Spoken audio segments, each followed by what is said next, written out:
Throughout this process, I have used numerous different technologies and equipment. During the production stage of my opening, I used Final Cut to edit my footage. This was a relatively new software for me. The only other time I had used it was during my preliminary task. Therefore, my knowledge and understanding of how it all worked was fairly basic. To overcome this, I explored the software as often as I could and used YouTube videos to help me when I myself couldn't find out how to do what I wanted. To create the soundtrack for our opening, we used GarageBand. This is a software I had used before, so I found using it for my product was fairly simple. Not only this, but it is generally a simple, easy to use software. I have also used other technology such as YouTube, Padlet, Woolwisher, Bubble, Vokey, Prezi and Spicy Notes. YouTube was vital in helping me in the production of my media product and was very helpful. I used it to upload my product and to research guides on how to use other products. When I used Padlet, I had many issues with it. The main one was that it kept on deleting my work and/or crashing. This was not what I expected when I started using it and did make completing my work harder.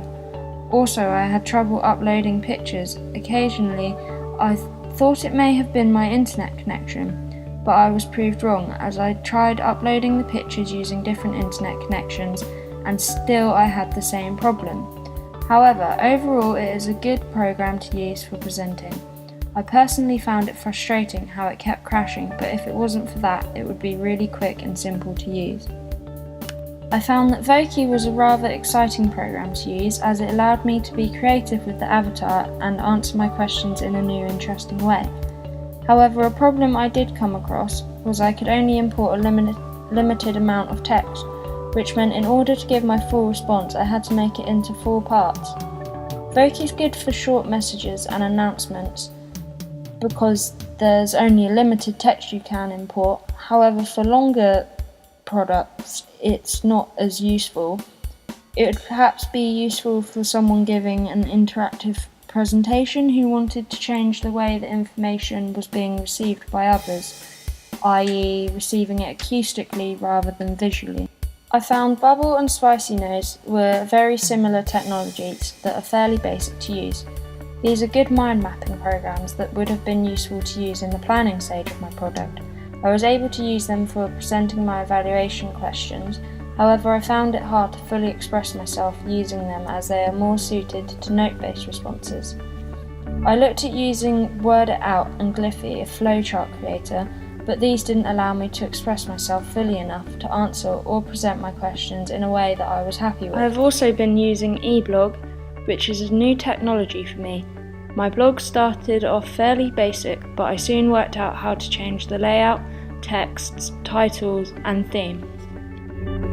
New technology has made media products and production more accessible for the general public. For example, anyone with an internet connection is now able to stream products. This opened the gateway to VOD, otherwise known as video on demand, making it possible for the public to order and pay for films online and watch them through their PC or consoles, using networks such as LoveFilm and Netflix. This opens up the market for a lot of production companies, but also gives independent producers more of a chance to sell their product.